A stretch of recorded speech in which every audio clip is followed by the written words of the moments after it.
You know, sometimes you wonder if all the work is worth it.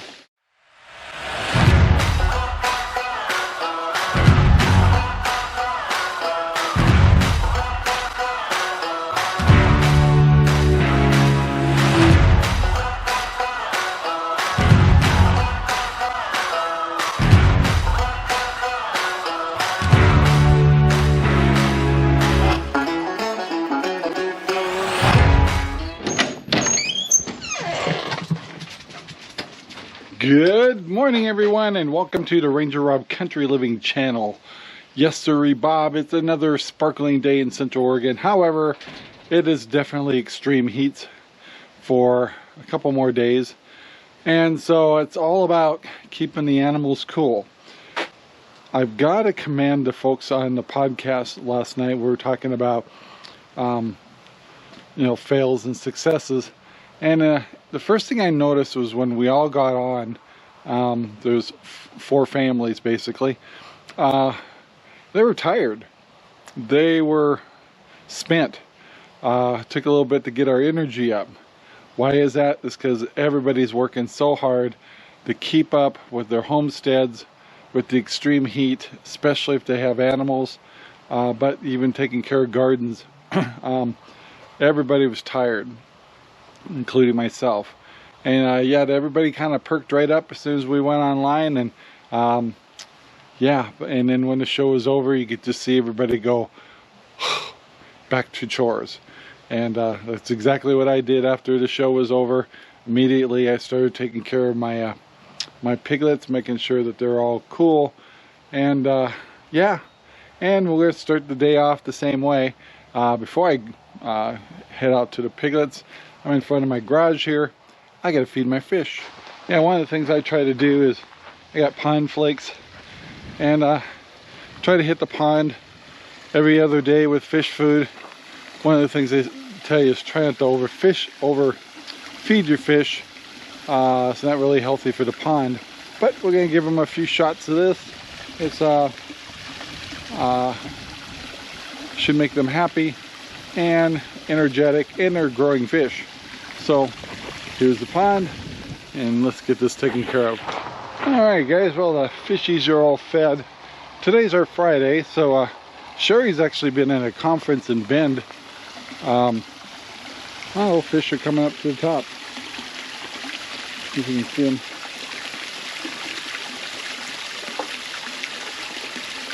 Yeah, they're definitely hungry.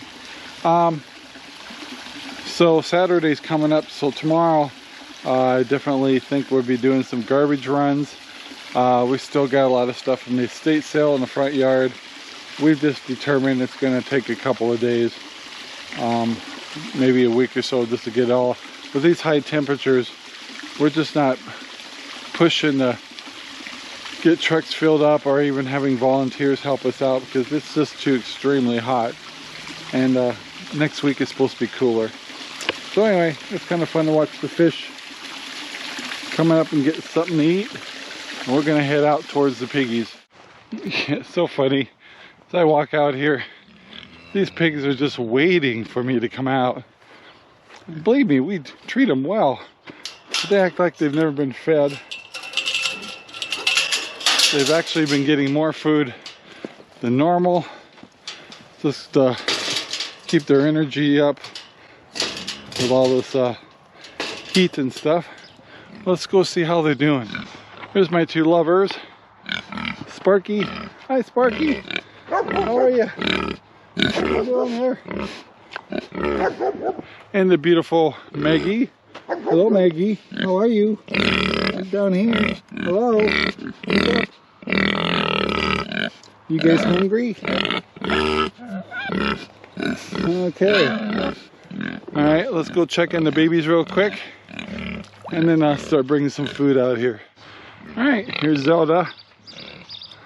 She's not doing too bad. It's not too hot here yet because it's early morning. Piglets are all hiding under a little tree. Belle's trying to get them to play and run there a little bit, and Zelda's just giving me that look like, come on, bring the food. So They're over there yelling at me too, so. All right, piglets. Piglet count looks good. Let's get these guys fed.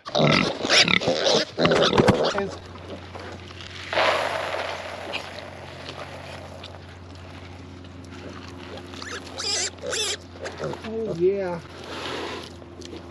Poor little guys.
Well, I got all the piggies fed. Zelda's spent. She's cooling off a little bit. Piggies are kind of getting their last meals here. It starts warming up, they're all going to go into siesta time. So, yep, we're done with them for now. Move on to chickens and greenhouse. Alright guys, it's a little later in the day. Even the dogs go outside and go, dang, it's hot out here. And we definitely got a strong breeze, but it's blowing some very hot air. And speaking of hot air, I thought I'd talk about something real quick with you. You know, we've been showing a lot of things about homesteading, and I want to define homesteading one more time, just really quick. Is the initiative to be a little more self-sufficient is really the word I want to use. Because some people, they won't do, you know, they're not going to do livestock, or maybe not even raise chickens or rabbits. Maybe they'll just do gardening. That's all right. And the food that they produce is just that much more. You don't have to buy at the grocery store. And so there's all these different levels, you know. It's kind of homestead, and then there's kind of farmstead, then there's like farmer, and then there's kind of like rancher, and then there's the commercial operations. And it's hot, so I'm going to be drinking water. And I think one of the things that we're all striving to do with these YouTube channels is the reach the barriers of pretty much, and there's nothing wrong with what I'm saying here, between, say, city and the farming or homestead people. So one of the ways we can reach out is through YouTube. And one of the things that we want to teach everyone is, it's a lifestyle for sure, but it's also showing sustainable ways of raising animals and food. And the other thing is showing a humane way of raising food and animals, livestock, and also realizing that it's natural, it's God's way, that the cycle can complement one another. Animals drop their droppings in the ground and urinate in the ground and tromp on things and eat grass and produce things that actually help the soil. And then the soil itself enhances itself if managed correctly by people like us. And so many ranchers and farms and stuff are actually exercising really good methods of being self-sustainable and good to the environment, at the same time providing us with food.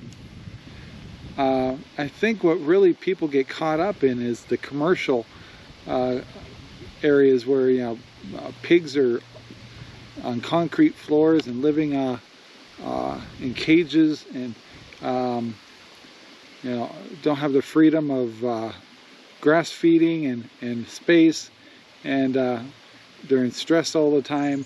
But even the whole cycle of ranching or homesteading, going to what they call a feed area where they get kind of fattened up and then processed into meat, can actually be sustainable and also very humane also. Not all of them are. And so you know, the cycle of raising animals, slaughtering them for meat or keeping them for breeding, things like that, is a natural occurrence. You know, it's just like I think the show I was watching pertained to people who lived in eastern Colorado, you know, where they're kind of in the plains, and they had more animals back in the day, 100 years ago, because of buffalo, than they do today. And it was all natural, and that's how the plains got developed, was the natural animals that lived in the prairie. And there was millions of them. There's not millions of them today. So it's really easy in the city to kind of lose your perspective on farming, because, you know, they'll hear these stories of these commercial operations, and then they'll say, oh, meat bad, or methane's bad, or the animals are destroying the grounds and all that stuff. But what they don't see is the 90% of us homesteaders and farmsteaders and ranchers that are trying to raise their animals in a more natural way, and which takes a lot of acreage sometimes. It also means that they're letting the animals develop the land, and at the same time the people that own the land are managing the land so it doesn't get overused. Well, we can do it on small scale too, like we're doing here. We're trying hard to make our pigs help develop our land and our property, and we only have 5 acres to manage. And you still have the same responsibility if you had a ½ acre, and you're trying to make your land better, using your animals in your gardens, and trying to be more self-sustainable. Yeah, so we're all trying to communicate to the people in the cities that don't see this stuff to either watch our videos, ask if you can have a tour and see what it's like to live in a place like this, and live this kind of lifestyle, and realizing that we manage land, we manage animals, we manage our families, we manage funds, and we try to do it the best way possible. I'm finding most ranchers, most farmers, most homesteaders are trying to find the best processes for their property, so their property, when it's inherited by their kids or by others, is better than when they first got it. And that wasn't always the case back in the old days. And so my message, I guess, on this video is if you're in the city and you think we're rednecks, or you think we're cruel, or you think this is hurting the environment, you need to go visit, do a day trip, go to the farm areas, connect with somebody, see if you can have a tour, and find out what life is like for some of these places. Yes, there's some there's a bad people and bad processes everywhere. It doesn't matter if it's ranching, whether it's building cars or ships or whatever. There's always a bad apple. But 90%, I think you'll find, are hardworking people with concerns of the environment, and actually concerns of not only the animals' welfare, the soil's welfare, and sustainability, and basically making what land they're managing better than when they first got it. And that's the message I'd want to send. So if you're in the city, come out here and visit us. Yes, we might be kind of busy, but we'll probably make time for you. And make sure you wear some good blue jeans and some good shoes, and plan to get a little dirty. But come with an open mind. And you'll find a lot of things that you're hearing about ranchers and farms and homesteads in the city just is not true at all. You'll find that they're hardworking people that care about people, and they do want to bridge that gap between the woke people and people living this lifestyle. There's a compromise. And yeah, I think it's up to all of us to do something about that. So you live in the Crooked River Ranch area, Central Oregon area. I know of a couple of homesteads that would open their doors to you and show you around, including mine, to give you that peace of mind, to maybe show you a fun and different kind of lifestyle, hardworking, and how you could actually contribute to the environment, even when you're raising animals and being more self-sustainable. So anyways, that's my message, and I'm sticking to it.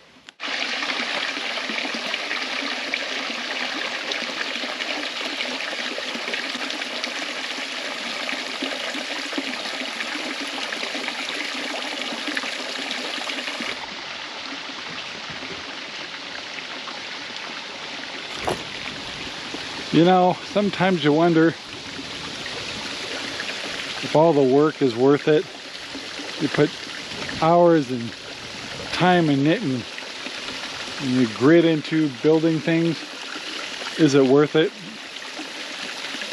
And this pond is definitely something that was truly worth it. It's one of my most enjoyable places to be. And then when I look across from this pond and see this new garden area with a luscious corn growing like I imagined, you have to ask yourself, was it worth it? So guys, before you judge a farmer, a homesteader, a rancher, of their processes and techniques, ask yourself, do you think they care? Do you not think they worry about the environment? Do you not think that they care about their animals along with their family and their community? I'd say you need to go meet some of these people. The invitation's there. Go get off the couch, get away from that television, turn off the news, go for a ride out in the away from the city, and you happen to see somebody working their fields, whatever, approach them very friendly and ask them about their lives, and ask them about the questions that you're concerned about.